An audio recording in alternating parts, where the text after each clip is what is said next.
जय मां गायत्री। आप देख रहे हैं law and the spiritual secret. आप अपनी इच्छा पूरी करने चाहते हैं, आप अपने सपने पूरे करने चाहते हैं, लेकिन हो नहीं रहे हैं, तो क्या करें? देखिए, हर इच्छा पूरी करना चाहते हैं तो मां गायत्री के मंत्र का जाप करें, और आज मैं आपको यही बताने वाला हूं। मां गायत्री को वेद माता कहा जाता है, वेदों की माता। वेदों और शास्त्रों के अनुसार संपूर्ण ब्रह्मांड के ज्ञान, वेदों शास्त्रों की उत्पत्ति मां गायत्री से हुई है। मंत्रों में सर्वश्रेष्ठ मंत्र की बात करें तो मां गायत्री का मंत्र सर्वश्रेष्ठ है, और इसी मंत्र के जप से जीवन में आने वाले कष्टों से हमें मुक्ति मिल जाती है। कष्ट दूर हो जाते हैं, हमारा जीवन सुगम हो जाता है। परम शक्ति वाहन इस मंत्र का जाप सभी देवता और ऋषि मुनि भी करते हैं, न सिर्फ आम व्यक्ति, जबकि ऋषि मुनि भी इस मंत्र का जाप करते हैं। प्राचीन शास्त्रों के अनुसार देवी गायत्री शक्ति और ऊर्जा का सबसे परम स्रोत रही है। उनकी ध्यान साधना करने से परम ज्ञान की हमें प्राप्ति होने लगती है, हमें परम ज्ञान धीरे धीरे अर्जित होने लगता है। गायत्री जयंती के शुभ अवसर पर देवी के परम स्वरूप का ध्यान करना चाहिए, साधना करनी चाहिए। ऐसे साधना करने से, ध्यान करने से जो जातक है, जो भक्त है, जो मनुष्य है, उस पर कल्याण होता है, उसका कल्याण होता है। मनुष्य जाति हमारी ज्यादा बेहतर होने लगती है, परम कल्याण बरसने लगता है। देवी का अलौकिक पंचमुखी रूप अत्यंत शक्तिशाली है, पर अनेक प्रकार के सुख प्रदान करने वाला होता है। देखिए, देवी का पंचमुखी रूप हमारे शरीर के पंच तत्वों को दर्शाता है। जो माँ देवी का पंचमुखी रूप है वो हमारे शरीर के 5 तत्वों को दर्शाता है, और इनके स्वरूप का ध्यान करने से शरीर के 5 तत्व जागृत हो जाते हैं, संतुलित हो जाते हैं, सही दिशा में काम करने शुरू कर देते हैं। मानव शरीर इन्हीं 5 तत्वों की ऊर्जा पर बना हुआ है, और इन्हीं 5 तत्वों की ऊर्जा से ही मानव शरीर चलता है। इस बात को आप ध्यान रखिएगा। इन 5 तत्वों पर ध्यान देना बेहद जरूरी इसलिए हो जाता है क्योंकि हमारे जीवन की अलग अलग गतिविधियां भी इन्हीं 5 तत्वों पर निर्भर है। 5 तत्वों से हम अपने जीवन के योग, मोक्ष जैसी जरूरतों को पूरा कर सकते हैं। जो ऐसी चीजें हमें मिलनी चाहिए वो इन 5 तत्वों के आधार पर मिलती है। खास तौर पर यदि हम गायत्री साधना की बात करें तो शुभ अवसर पर देवी की विधि विधान से पूजा करिए, अर्चना करिए, साधना करिए। और यदि सही समय पर आप करते हैं, जैसे कि कोई बहुत ही शुभ मुहूर्त रहते हैं, जैसे कि गायत्री जयंती, तो इन 5 तत्वों का सही संचार इससे किया जा सकता है। यदि सही समय पर आप सही साधना कर रहे हैं तो पूजा हमारी ज्यादा तेजी से मिलने लगती है। सूर्योदय के समय गायत्री मंत्र का उच्चारण आप करिए, ऊंचे स्वर में कर सकते हैं, और गुंजन की ध्वनि पैदा करते हुए करने से अत्यधिक लाभ मिलता है। जब भी आप मां गायत्री के मंत्र का जप करें, उस वक्त सुबह की मैं बात कर रहा हूं, अपने स्वर को थोड़ा ऊंचा रखिए। इसके पश्चात देवी गायत्री के चित्र पर धूप, दीप और नैवेद्य चढ़ाकर उन्हें प्रणाम करें। ब्रह्मांड की ऊर्जा का प्रमुख स्रोत देवी के इस चित्र का कल्पना सूर्य के अंदर करते हुए उन्हें आप प्रणाम करें। ऐसा समझिए कि मां गायत्री के अंदर ही सूर्य देवता की शक्ति विराजमान है। और शुभ मुहूर्त के दिन रुद्राक्ष स्फटिक की माला का आप उपयोग कर सकते हैं। इस माला के उपयोग से गायत्री मंत्र का आप जाप कर सकते हैं। यदि आप मान लीजिए आज कोई शुभ मुहूर्त है, उस दौरान आपने विधि विधान से पूजा अर्चना शुरू की, स्फटिक की माला से आपने जप किया, उसके बाद माला को धारण करने से शरीर के अंदर के ब्लॉकेज नष्ट हो जाते हैं। जो मैंने आपको उसके पहले तत्व बताए थे वो खुल जाते हैं। गायत्री मंत्र में ही देवी गायत्री की शक्तियों का वास माना गया है। 24 अक्षरों के मंत्र में 24 देवताओं का वास होने की मान्यता है। ऐसा माना जाता है कि जो मां गायत्री के मंत्र के 24 अक्षर हैं उसमें 24 देवता हैं।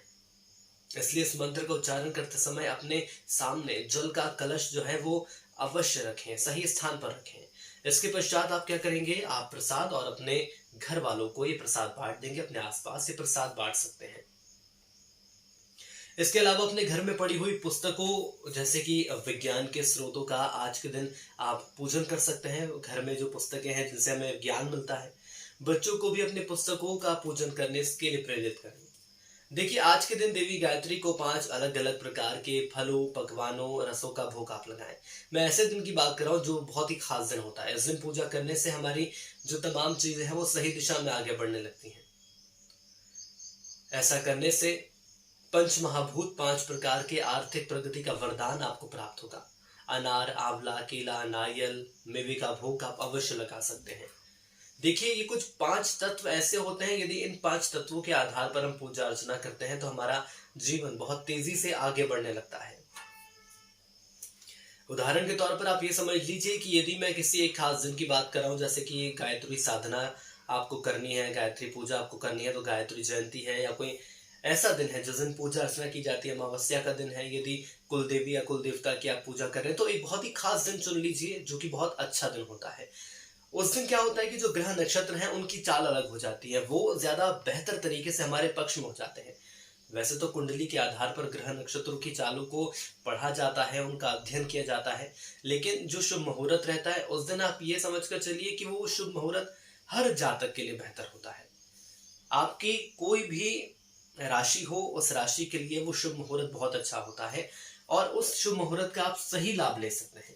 लेकिन लोगों को पता नहीं होता है, या कई लोग ऐसे भी होते हैं जो कि शुभ मुहूर्त को नहीं मानते हैं। देखिए, यदि शुभ मुहूर्त में आपने देखा होगा, यदि मैं पुराने ग्रंथों की बात करूं तो जब से हमने चीजों को देखा है, जाना है, समझा है, हमेशा शुभ मुहूर्त में ही अधिकतर चीजें की जाती हैं। चलिए मैं थोड़ा आपको इतिहास में लिए चलता हूँ। यदि हम हमारे महाग्रंथ रामायण जी की बात करें तो देखा आपने रामायण जी में जब एक पल ऐसा आता है जब श्री राम को राजा बनना होता है, उस वक्त आपने देखा कि जब राज्याभिषेक होता है श्री राम का, तो उस दौरान शुभ मुहूर्त देखा जाता है कि जब भगवान का राज्याभिषेक हो रहा है तो वो भी शुभ मुहूर्त में हो। कितनी तैयारियां की जाती हैं। श्री राम जो कि 14 वर्ष का वनवास काटने के पश्चात अयोध्या आए थे, तो उस दौरान एक अलग ही माहौल था, एक अलग ही खुशी थी, सकारात्मक ऊर्जा थी, चारों ओर खुशहाली थी, दीप प्रज्वलित कर दिए गए थे। और उसी दिन, उसके अगले दिन जब देखा गया कि शुभ मुहूर्त है, उस दौरान श्री राम को हम पद पर बैठाएंगे, वो हमारे राजा होंगे, और तब से राम राज्य चला रहा था। तो शुभ मुहूर्त का महत्व बहुत ज्यादा रहता है। हालांकि यदि आप मानने पर ये सारी चीजें, लेकिन मैं तो ये कहूंगा कि यदि आप हिंदू धर्म को मान रहे हैं, सनातन धर्म के अनुयायी हैं, हम सभी इस पवित्र धर्म के अनुयायी हैं, तो हमें इसके अनुसार चलना चाहिए। यदि आप पूजा अर्चना कर रहे हैं, सही वक्त पर आप करेंगे तो आप ये मानिए कि उस पूजा का फल आपको ज्यादा जल्दी मिलने लगेगा। इसलिए मैं आपको ये कह रहा था कि यदि शुभ मुहूर्त में आप पूजा अर्चना करते हैं, शक्तिशाली सर्वश्रेष्ठ मंत्र है माँ गायत्री का मंत्र, शुभ मुहूर्त में पूजा करेंगे तो उसके शुभ फल भी आपको जल्द से जल्द मिलने लगेंगे। इसीलिए आपने सुना होगा अपने घर के बुजुर्गों से, दादियों से, नानियों से, या किसी पंडित से, गुरुजी से आपने सुना होगा कि शुभ मुहूर्त में गाड़ी लीजिए, शुभ मुहूर्त में आप घर का उद्घाटन कराइए, शुभ मुहूर्त में आप घर पर जाइए। ये बहुत छोटी छोटी बातें होती हैं,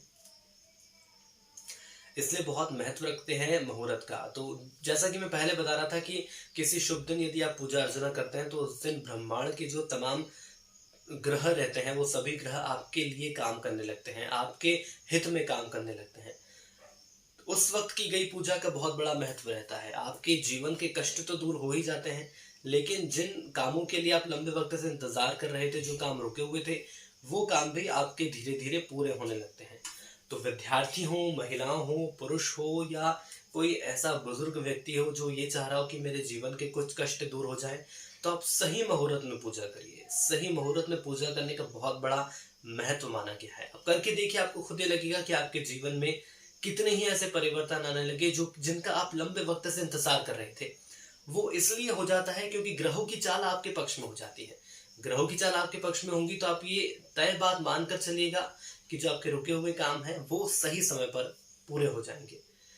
तो आज के लिए इस वीडियो में इतना ही। यदि ये वीडियो आपको पसंद आया तो जरूर बताइए, कोशिश करेंगे कुछ ऐसी ही खास जानकारियां आपके लिए लेकर आए। जय मां गायत्री।